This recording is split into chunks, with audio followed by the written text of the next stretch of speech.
Apa kabar Bapak Ibu sekalian? Alhamdulillah khair. Karena Allah kita bertemu.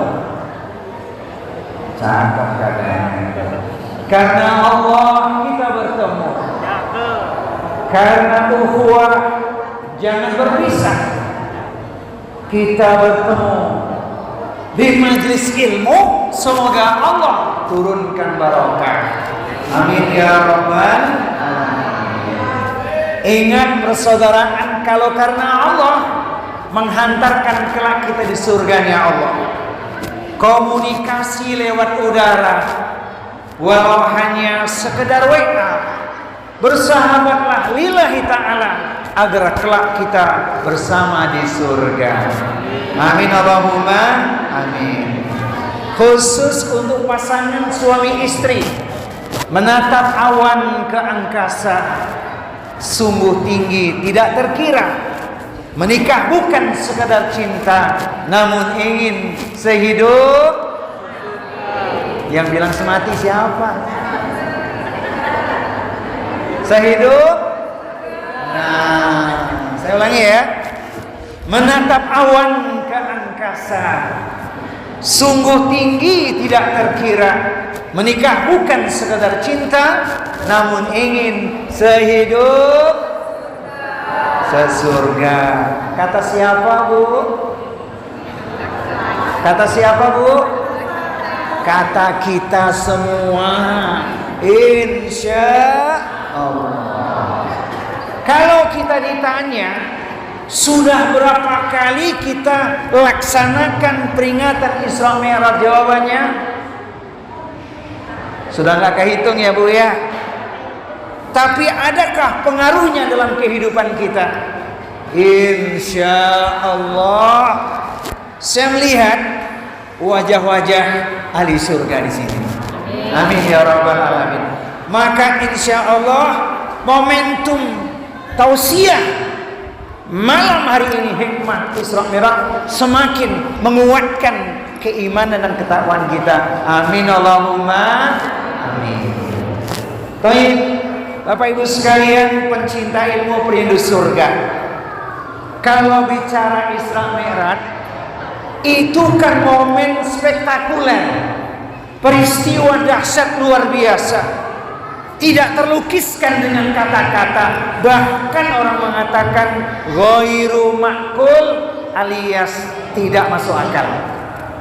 Tapi kalau dengan iman, pasti kita bisa menerimanya. Sebab memang Isra Mi'raj adalah peristiwa iman. Malam hari ini kita refresh kembali. Ada 3 perkara penting. Pertama, sebelum terjadinya peristiwa Isra dan Mi'raj, Rasulullah SAW itu mengalami tahun yang menyedihkan, disebut sebagai Amul Husni atau tahun kesedihan. Orang yang membela dakwah beliau, pertama pamannya Abu Thalib meninggal dunia. Kemudian setelah itu adalah istrinya Khadijah. Apa yang terjadi setelah itu? Perjuangannya semakin berat dalam dakwahnya. Maka beliau kemudian menyampaikan dakwahnya di Taif. Tapi apa yang terjadi? Bukan sambutan yang baik, tapi lemparan batu hingga berdarah-darah. Pada waktu itulah beliau menepi ke sebuah kebun. Malaikat Jabal mendekatinya dan bertanya pada beliau, "Wahai Rasulullah, engkau dihinakan, engkau dizalimi. Apa yang engkau inginkan? Inginkah engkau aku jungkir balikan bumi Taif?" Maka beliau mengatakan, "La." Bahkan Nabi mendoakan, "Allahumma hdihim fa innahum la ya'lamun." Ya Allah, berilah mereka hidayah karena mereka tidak mengetahui. Bapak Ibu sekalian, kalau kita dizolimi orang, kemudian ada yang membela kita, kira-kira jawaban kita apa? Kita dizolimi orang, kemudian ada yang membela kita, apa jawaban kita? Lanjutin, balesin, begitu barangkali ya. Tapi tidak dengan Rasulullah SAW. Beliau justru mendoakan. Maka pertanyaannya Bapak Ibu sekalian, kalau kita dizolimi, Kira-kira dimaafkan atau dibalas? Kalau kita dizolimi, dimaafkan atau dibalas? Saya melihat wajah-wajah pemaaf semua di sini. Pasti kalau pagi sarapannya nasi uduk ini. Nasi uduk lauknya bakwan. Sambil duduk kita zikiran. Karena kita sudah lama berteman. Kesalahanmu pasti kumaafkan. Apa lu? Memang nikmat secangkir kopi. Mana kopinya? Memang nikmat secangkir kopi. Apalagi ada nasi kebuli. Jangan kita saling membenci. Ayo sambung silaturahmi. Apa? Yang suka minum kopi mudah menghafalkannya. Kata Pak Budi lain lagi. Buat apa menanam padi kalau tanahnya kering dan gersang? Buat apa kita bertikai? Tumbuhkan cinta dan kasih sayang. Hafal Bu? Makanya ambil pesan pertama, jadilah pemaaf. Saya bacakan ayatnya agar kita mudah memaafkan orang. A'udzu billahi samii'il 'aliim minasy syaithaanir rajiim. Wa jazaa'u sayyi'atin sayyi'atun mithluha faman 'afa wa aslaha fa'ajruhu 'ala Allah innahu la yuhibbul zalimin. Balasan sebuah perbuatan buruk adalah perlakuan yang setimpal. Itu artinya kalau kita dizalimi orang, kita boleh membalasnya asalkan setimpal. Tapi prakteknya kalau membalas orang itu sama, kurang atau lebih? Kalau ngebalas orang yang zalim biasanya kurang, sama atau lebih? Kata orang Betawi apa? Ente jual, gue borong katanya malah. Tapi saya lihat di sini mas semua pemaaf ini, amin. Kenapa memaafkan orang? Karena balasannya luar biasa. Jalan memaafkan itu yang menjadikan kita ahli takwa insya Allah. Maka jangan sampai menyimpan dendam kepada orang lain. Pelajaran dari Rasulullah SAW adalah beliau memaafkan. Ringkas cerita. Ini kultum atau kuljam? Kultum atau kuljam? Kultum saja ya. Kuliah satu. Baik. Ringkas cerita. Karena kesabaran Nabi, maka beliau mendapatkan anugerah mukjizat yang luar biasa, yaitu Isra dan Mi'raj, yang tidak pernah diberikan pada siapapun, hanya pada Rasulullah Muhammad sallallahu alaihi wasallam sekali selama ada dunia ini. Isra dan Mi'raj hanya untuk Rasulullah Muhammad sallallahu alaihi wasallam. Perjalanannya sudah sering diceritakan. Mari kita ambil hikmahnya. Rasulullah diberikan dua pilihan, minum anggur atau susu. Rasulullah pilih anggur atau susu, Pak? Susu. Kalau Rasulullah minum anggur, maka umatnya akan tersesat. Ini yang luar biasa. Maka banyak-banyaklah minum susu. Tapi susu yang sehat ya Pak ya. Nah, Masya Allah. Kemudian perjalanan waktu Rasulullah SAW, sebagaimana sudah sering diceritakan, diperlihatkan. Apa diperlihatkan pada beliau? Surga dan neraka. Bapak Ibu sekalian, di surga itu ternyata lebih banyak pria atau wanita? Pria. Di neraka lebih banyak? Di neraka lebih banyak, tapi tidak termasuk ibu-ibu nurul iman. Saya melihat di sini ibu-ibu salihah semua. Sebab kelihatan tanda-tandanya. Apa tanda-tandanya? Dia berkata pada suaminya, malam yang indah, pagi yang cerah, hati bahagia, tak pernah resah, senang dan susah, alhamdulillah, uang belanja kurang, bukan masalah. Apa lu? Baik para suami dan para bapak, kalau istri kita bilang gitu gimana Pak? Kira-kira bahagia atau senang?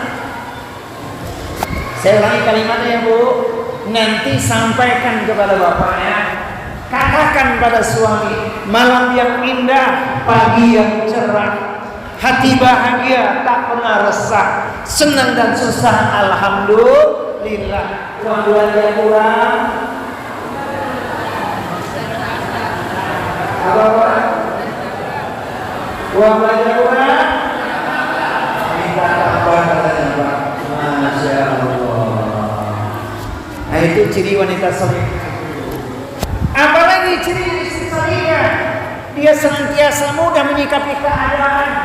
Ketika suaminya berangkat kerja, dia katakan kalimat penuh cinta. Berangkatlah bang dengan tenang, doaku menyertaimu sepanjang siang. Tak mengapa larut malam kau baru pulang, yang penting bawa apa lu? Apa? Berangkatlah bang dengan tenang, doaku menyertaimu sepanjang siang. Tak mengapa larut malam kau baru pulang, yang penting bawa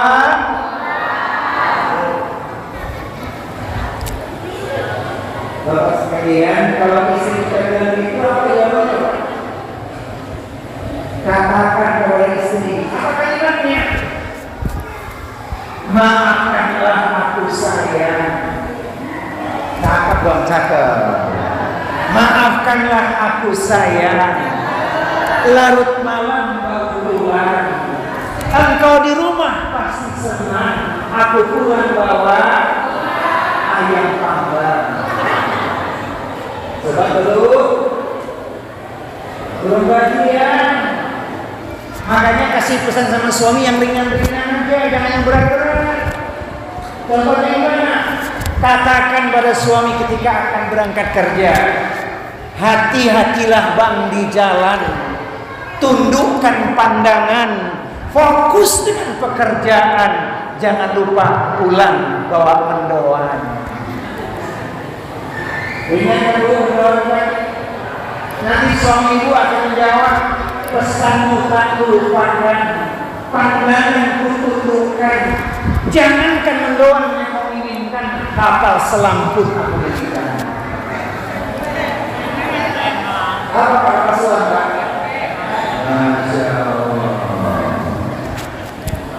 Nah, jadi insya Allah Pak, istri-istri Bapak tidak termasuk ahli neraka. Amin. Ada lagi tambahannya enggak Bu? Istri solihah. Ada tambahannya?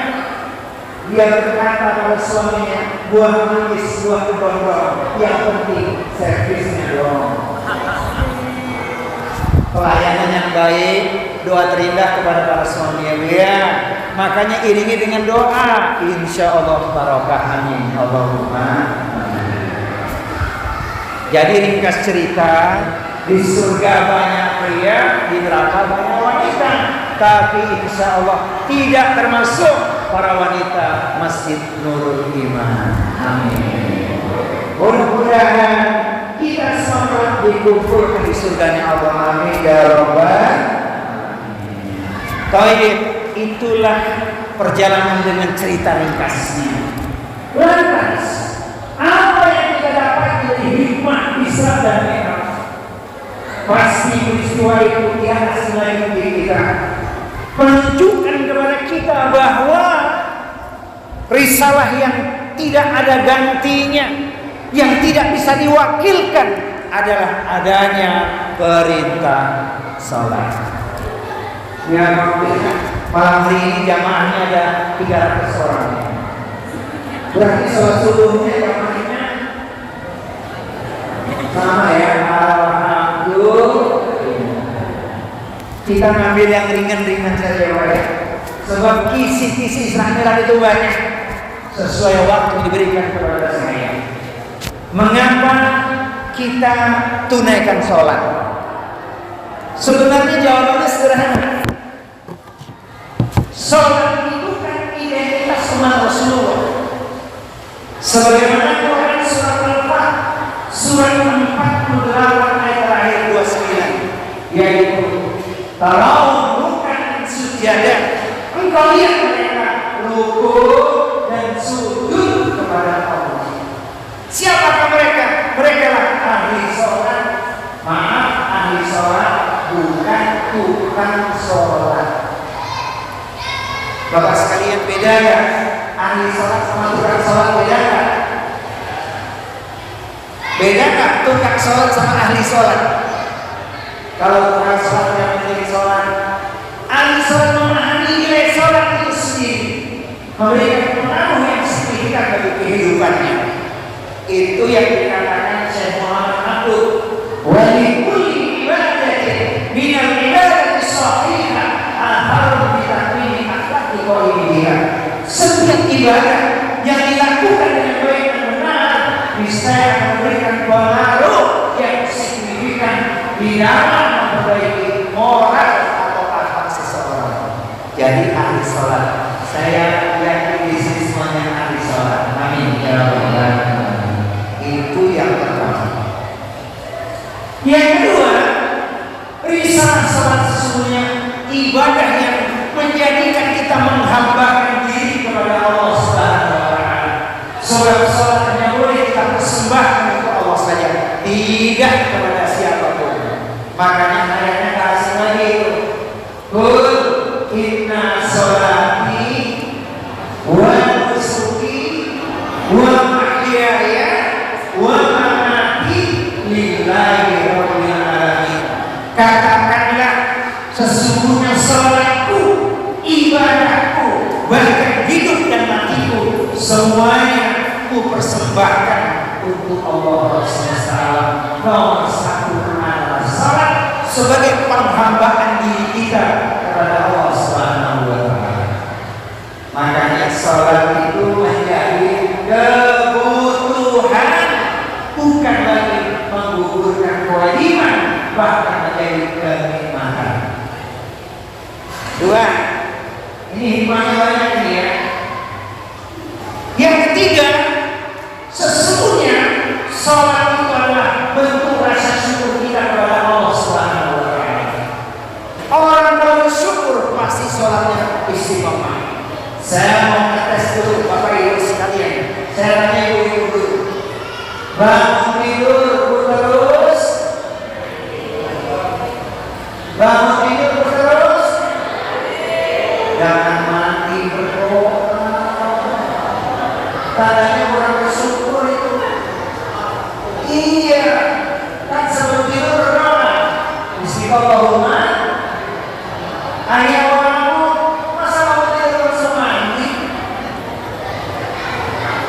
Bangun tidur terus berdoa di kamar mandi, janganlah lama. Sholat tahajud tak boleh lupa 100 kali istighfarnya. Yang apa saya ini tunjuk tangan umroh bareng saya? Apa itu? Saya sebutkan sekali lagi ya, kenapa tunjuk tangan umroh bareng saya? Bangun tidur terus berdoa di kamar mandi, janganlah lama. Sholat tahajud tak boleh lupa 100 kali istighfarnya. Siapa yang apa?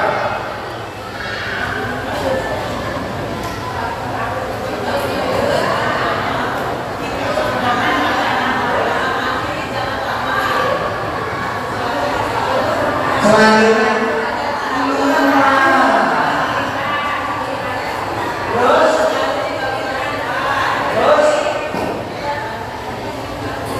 saya tes ya, coba, Pak, sini ya Pak, kita nanti biar saya kira sudah matang kalau saya, ayo, coba ini, mana apa, coba, ayo, 1, 2, 3, ayo. Bangun tidur, baca doa, di kamar mandi jangan lama, sholat tahajud jangan lupa, baca istighfar 100 kali. Nah di rumah istighfar, belakang istighfar semua, 100 kali gila. Betul kan? Tapi tetap barang saya diskon 1 juta. diskon 1 juta. Nanti gue ada kalimatnya begini, bangun tidur terus berdoa di kamar mandi jangan lama, sholat tahajud boleh lupa, selalu saja istighfarnya gitu, baru saatnya. Baik ya, ini supaya menginspirasi bahwa sholat itu ekspresi syukur kita, sebagaimana yang Rasul katakan ketika menjawab pertanyaan istrinya, ya Rasulullah, bukankah kau sudah dijamin surga, tetapi sholat malam itu hampir selalu sentuh. Maka beliau jawab, apakah aku nak syakuro, apakah aku tak boleh menjadi hamba yang bersyukur? Maka sholat adalah ekspresi syukur kita kepada Allah. Amin ya Rabbal alamin. Yang selanjutnya, ngomongin sholat ini panjang bicaranya. Sholat adalah sesungguhnya jalan kita mendapatkan ampunan. Bapak Ibu sekalian, tolong tunjuk tangan yang merasa tidak punya dosa. Ada nggak? Yang dosanya sedikit, yang dosanya sedang-sedang saja, yang dosanya banyak. Kita masih banyak dosa. Dengan sholat dosa kita diampuni. Ini yang luar biasa. Masya Allah. Bayangkan jawaban Nabi itu, kalau ada sungai mengalir di dekat rumahmu, engkau mandi 5 kali dalam sehari, kira-kira kotoran yang melekat di tubuhmu bersih atau tidak? Ada yang mandi sehari 5 kali di sini? Ada yang mandi 5 kali sehari? Ada usaha pengantin baru, tapi kalau pengantin baru katanya itu analogi saja. Maka sholat menjadi pembersih bagi kita. Masya Allah, dosa kita diampuni oleh Allah Subhanahu wa Ta'ala. Makanya langkah demi langkah ke Masjid Nurul Iman menggugurkan dosa kita, masuk ke dalam masjid langsung dipuji oleh Allah. A'udzu billahi samii'il 'aliim minasyaitonir rajiim. Fihi rijalun yuhibbuna an yatatahharu wallahu yuhibbul mutahhirin.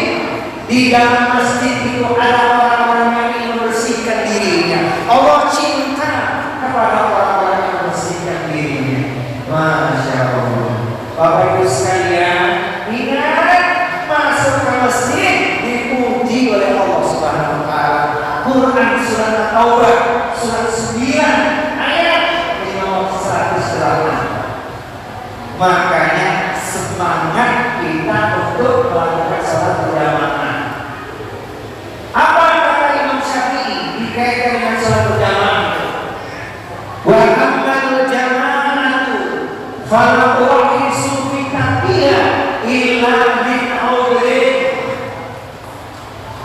Tentang sholat berjamaah kata Imam Syafi'i, aku tidak memberikan keringanan sedikit untuk meninggalkannya kecuali kalau ada uzur. Jangan ditanya pahalanya, bukan cuma 20 derajat. Ibnu Umar mengatakan 70 derajatnya. Masya Allah. Kalau kita biasa berjamaah, khususnya untuk bapak-bapak, nanti waktu sakit tetap dapat pahala, karena biasa melakukan istiqomah sholat berjamaah. Itulah indahnya, lezatnya ketika sholat kita tunaikan dengan istiqomah. Bagi ibu-ibu, walaupun tidak berjamaah di masjid, jaga waktu-waktunya. Ingat, waktu yang terbaik di awalnya. Jangan sampai ada ucapan kalimat yang ingin ada kecenderungan nanti saja, sehingga berucap Allahu Akbar, Allahu Akbar, azan asar berkumandang,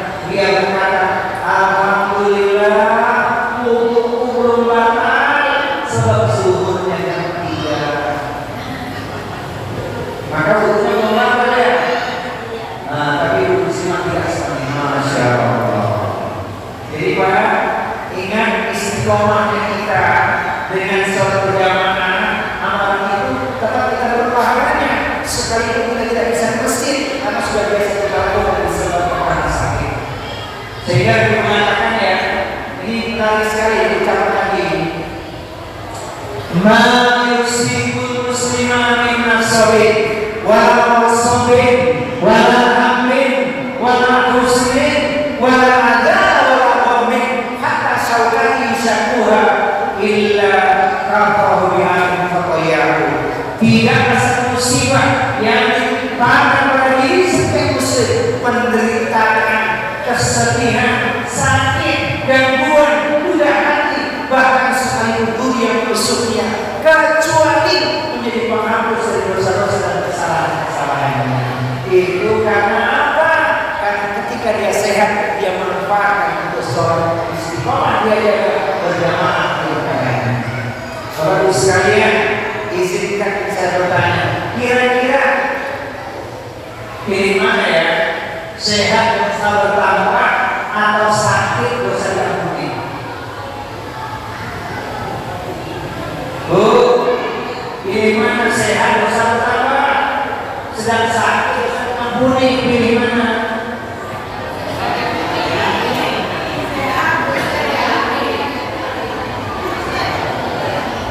Pilih itu ya? Alhamdulillah. Tapi apakah kita selalu sehat? Maka ketika kita sehat manfaatkan ibadah, waktu sakit kita baru marah. Ini dari sini kelihatan ya. Tapi dulunya masih nikmat ya. Alhamdulillah. Maka sholat itu sebagai bentuk ekspresi syukur kita dan menghapuskan dosa-dosa kita. Insya Allah yang digambarkan seperti sungai mengalir di depan rumah kita bisa 5 kali. Baik, yang selanjutnya, apa indahnya sholat yang kita tunaikan? Masya Allah, sholat itu adalah solusi, jalan keluar. Kenapa? Karena sholat itu adalah dimaknai doa. Siapa yang melakukan Allah Subhanahu wa Ta'ala, maka kalau kita ketuk pintu langit Allah, di mana solusinya ketika orang-orang tidur, 3 permohonan akan Allah kabulkan. Yang pertama, minta ampunan dosanya diampuni. Yang kedua, yang punya persoalan Allah berikan solusi jalan keluar. Dan yang ketiga, yang punya hajat atau permohonan Allah akan kabulkan doanya. Tapi syaratnya apa? Syaratnya ketuk itu langit Allah. Saya kasih satu rumusnya begini Pak. Bang Jamal, ada yang punya nama Jamaluddin nggak di sini? Yang punya nama Jamal ada? Halo, suaminya namanya Jamal ada? Pak, Jamal itu ada artinya. Jamal tambah bang depannya, bangunlah, jangan malas. Jadi artinya bagaimana? Bangunlah, jangan malas. Bagaimana caranya? Tahajud tunaikan. Allah akan berikan jawaban. Masya Allah. Karena ketika kita mengampun kepada Allah Subhanahu wa Ta'ala, Allah menghapuskan mengampuni dosa kita saat atau tidur lelap. Ini menarik sekali ini. Mudah-mudahan kata Bang Jamal bisa kita terapkan dalam keseharian.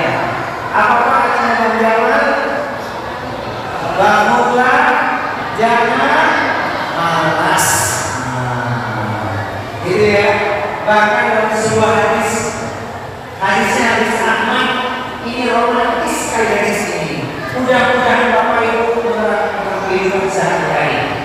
Rasulullah mengatakan, Rahimallahu ala rajulin qama minal laili fasalla thumma istayqadha zawjatahu fa in abad nadhara ala wajhika.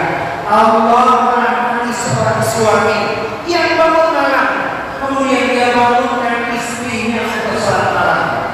Kalau istrinya tidak mau bangun, maka dipercikan air di wajah istrinya. Bapak sudah praktekin belum? Bapak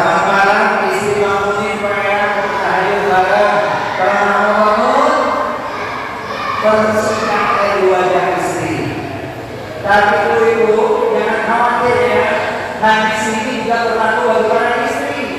Wa rahimallahu anani qamat min al-laili fasallat sulisat zawjaha fa in abat al-hadma ala wajhihi. Allah juga merahmati seorang istri yang menghormatkan.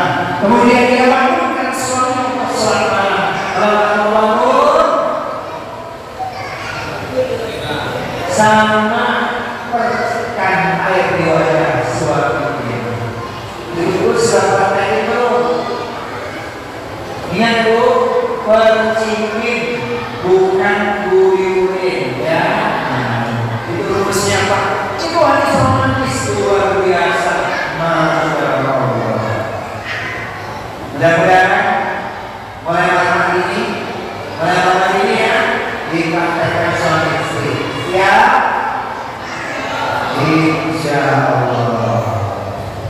Baik. Kemudian kita masih bicara tentang faedah keutamaan sholat. Sesungguhnya sholat yang kita lakukan itu menjadikan kita lebih dicintai oleh Allah. Tapi ingat, bukan sholat fardu saja. Sholat fardu kan cuma 17 rakaat. Sementara ketika Nabi menghadap Allah masih bermuntahan itu, awalnya diceritakan berapa waktu? 50 waktu. Bukan 50 rakaat, 50 waktu. Setelah Nabi Muhammad turun kemudian bertanya kepada Nabi terakhir siapa yang terakhir Nabi Ibrahim. Ingat ya, pertama Nabi di langit pertama ketemu Nabi Adam dan Isa. Di langit kedua bertemu dengan Nabi Yahya dan Nabi Isa. Di langit ketiga bertemu dengan Nabi Yusuf alaihissalam. Di langit keempat bertemu dengan Nabi Idris. Di langit kelima bertemu dengan Nabi Harun alaihissalam. Langit keenam bertemu dengan Nabi Musa. Langit ketujuh bertemu dengan Nabi Ibrahim. Jangan karena Nabi Ibrahim itu adalah abul anbiya, ayahnya para nabi. Itu yang luar biasanya. Maka di Al-Quran disebutkan juga uswatun hasanah juga berlaku bagi Nabi Ibrahim. Nanti Al-Quran juga surat Al-Mumtahanah, surat yang ke-60 ayat yang ke-4. Qad uswatun hasanah fi Ibrahim walladzina ma'ahu. Sungguh pada Ibrahim dan keluarga juga suri teladan yang baik bagi dirinya. Jadi awalnya waktu jadi berapa ayatnya? 5 waktu 17 rakaat. Ingat kata 50. Idealnya sehari semalam kita bisa tegakkan 50 rakaat, bukan 50 waktu. Coba kita lihat sholat fardu kan 17 rakaat. Sholat sunnahnya berapa? Rawatib qobliyah ba'diyah 12. Tahajud witir berapa? Tahajud witir 11. Tiga 8 plus 3. Kemudian duha itu jangan bilang 2 rakaat, sebab 2 rakaat harus sedekah untuk tubuh kita. Paling tidak berapa? Sholat duha paling sedikit 4 rakaat. Masuk masjid, tahiyatul masjid, habis itu sebelum maka berkumpul dan saya 50 rakaat. Pertanyaannya adalah Bapak Ibu sekalian, satu hari semalam sholat 50 rakaat itu prakteknya ringan, enteng, gampang atau mudah?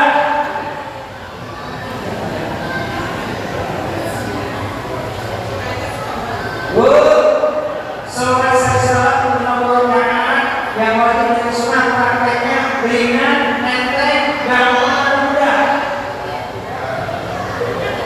Saya tanya Bapak, sehari semalam 50 rakaat wajib dan sunnah prakteknya ringan, enteng, gampang atau mudah?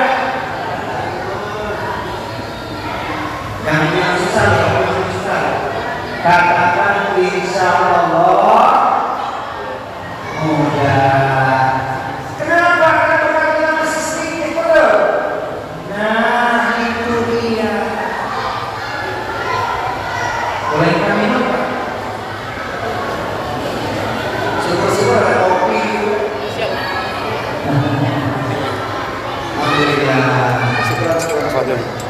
iya.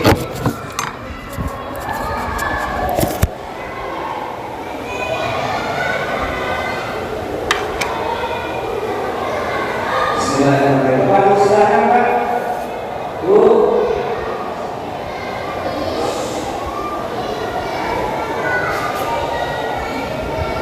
Ini ngomong masih asik ini ya?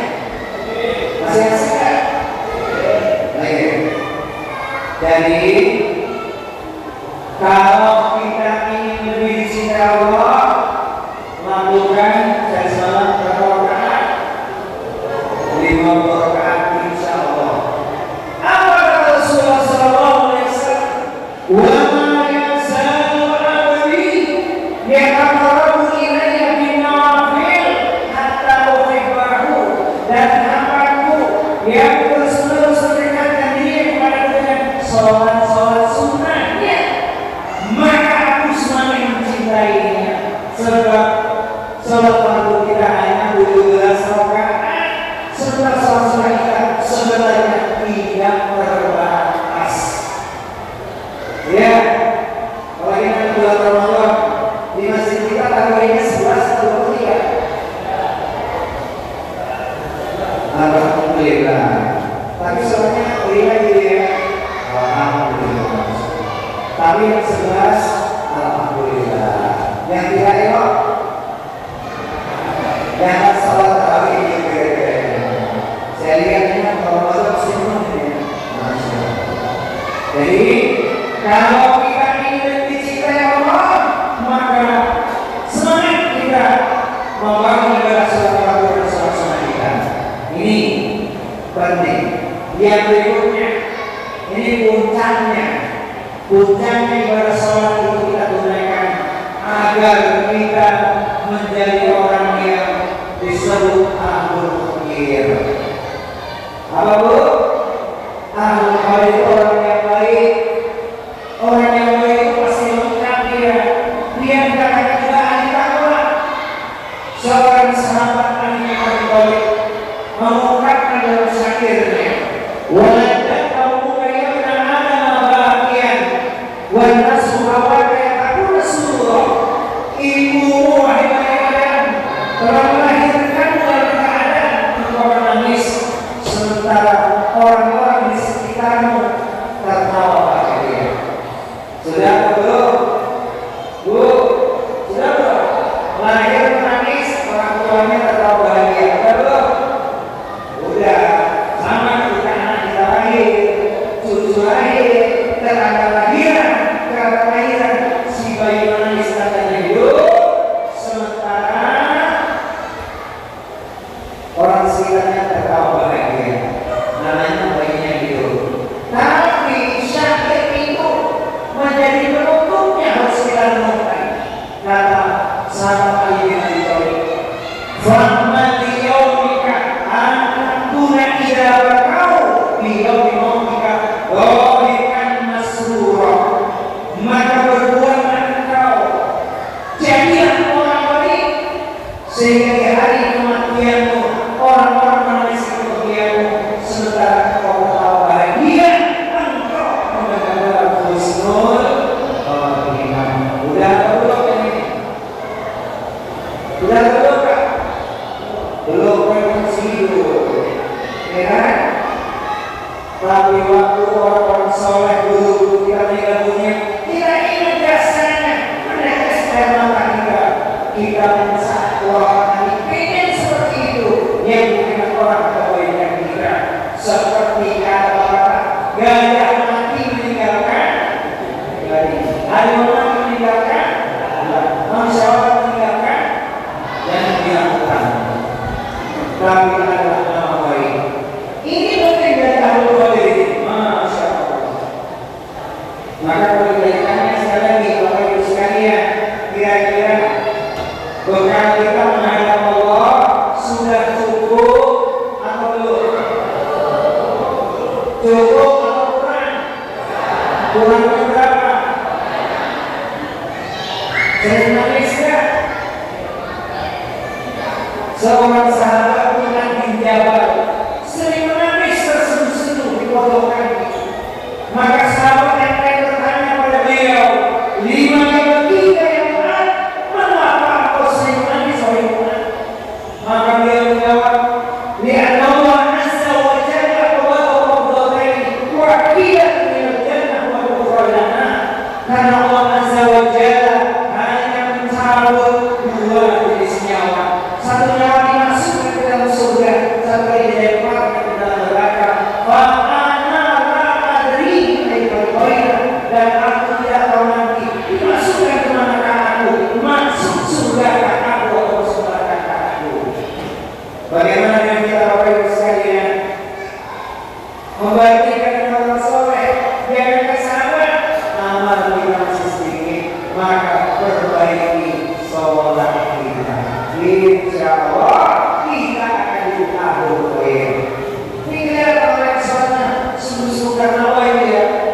dia akan menjadi orang yang tawadu. Ini ciri khasnya ini. Orang yang sholat dengan benar dia akan tawadu. Tawadu adalah rendah hati. Ya, cirinya apa? Cirinya orang yang tawadu itu silman qata'ah, selalu menyambung silaturahmi walaupun diputusin. Jujur Bapak Ibu sekalian, ada masalah apa dengan tetangga? Dan alhamdulillah sudah selesai ya. Diputusin silaturahmi sambung.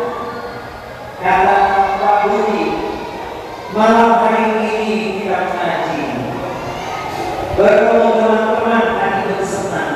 Siapa suka silaturahmi, rezekinya luas, umurnya panjang. Alhamdulillah.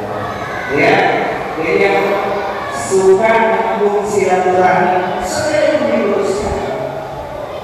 Yang kedua, wa'timan haramaka, berilah orang yang tidak pernah memberimu, kasih orang yang tidak pernah memberi kepada kita.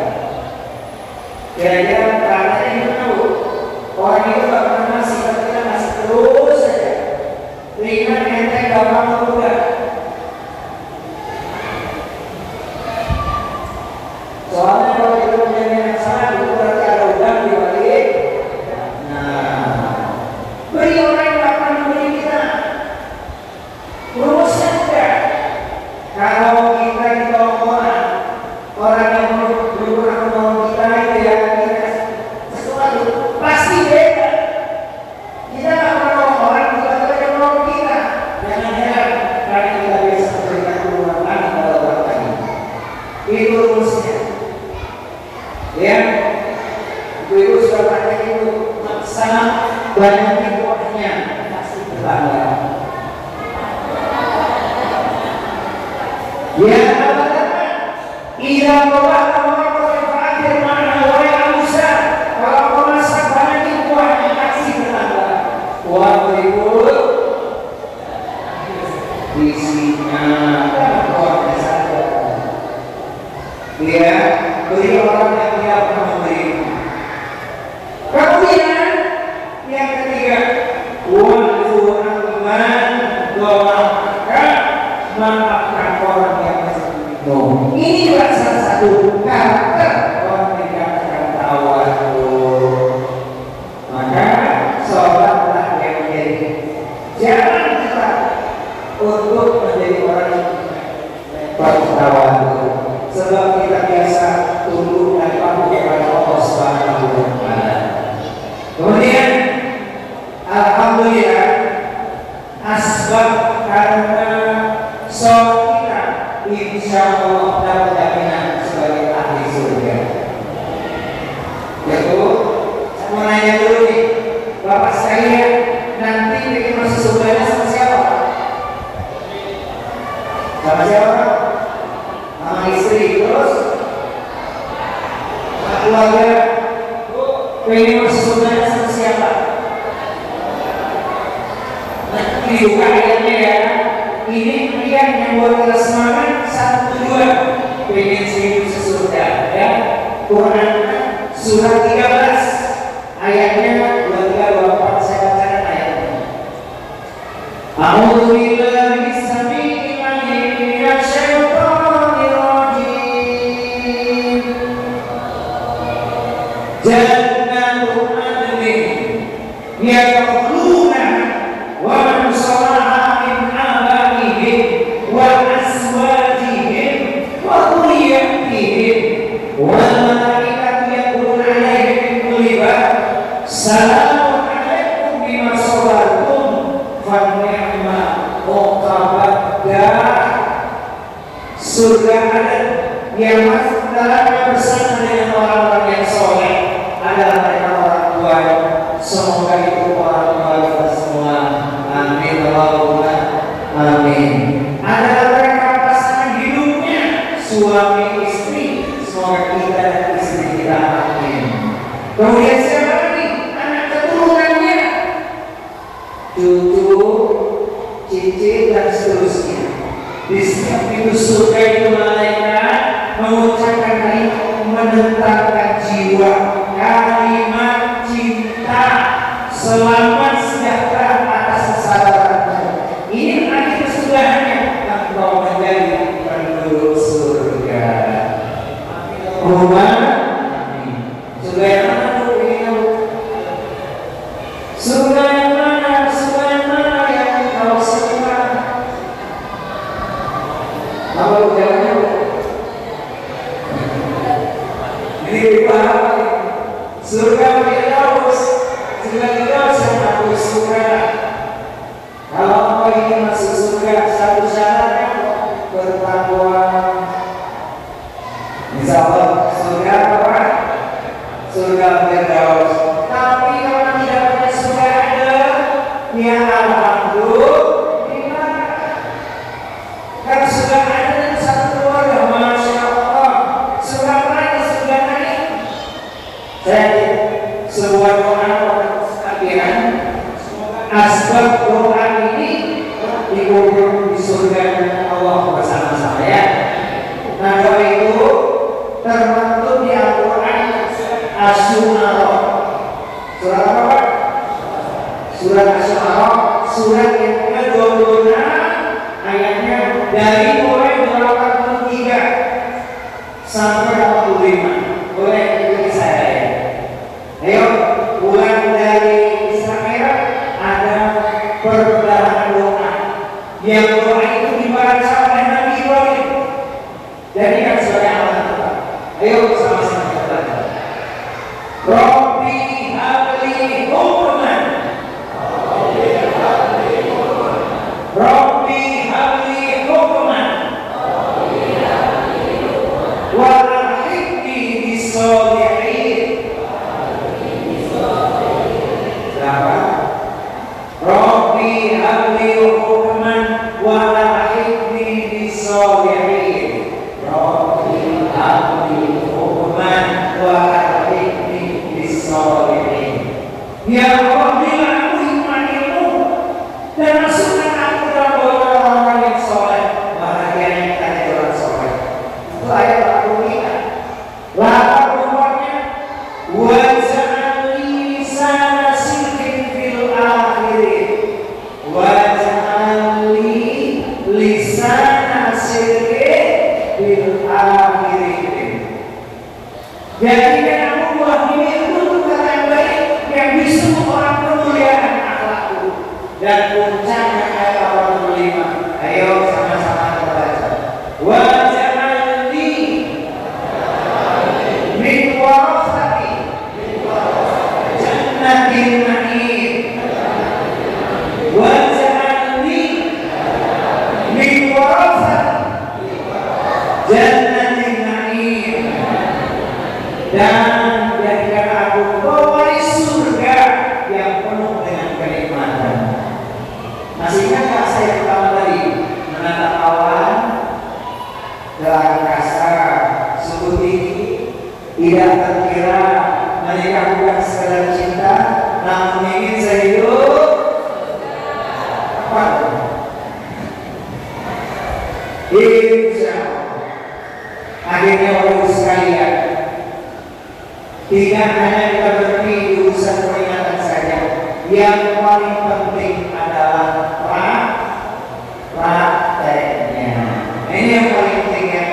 Ini kisah-kisah Fir'aun banyak sudah kita dengar. Tapi yang paling penting kita menjadi ahlul khair, sebagai orang yang baik, yang senantiasa dimanapun dia melakukan kebaikan. Seperti kata sebuah syair, bunga mawar memang berduri, namun sedang dipandang mata. Orang takwa punya bukti menebar kebaikan dimanapun dirinya berada. Kata siapa? Kata kita, begitu ya. Insya Allah ya. Jadi yang paling penting adalah prakteknya. Masya Allah, besok pagi ini saya ini di jamaahnya 1.300 orang. Nah, insya Allah ya. Iya, Masya Allah. Orang-orang yang dikumpulkan di sini semuanya insya Allah orang-orang yang saleh salehah. Amin Allahumma. penggawa dari hikmah Isra dan Mi'raj yang barangkali ini referensi buat kita semua. Jadi bukannya berhenti pada peringatannya saja, tapi bagaimana kita membuktikan sebagai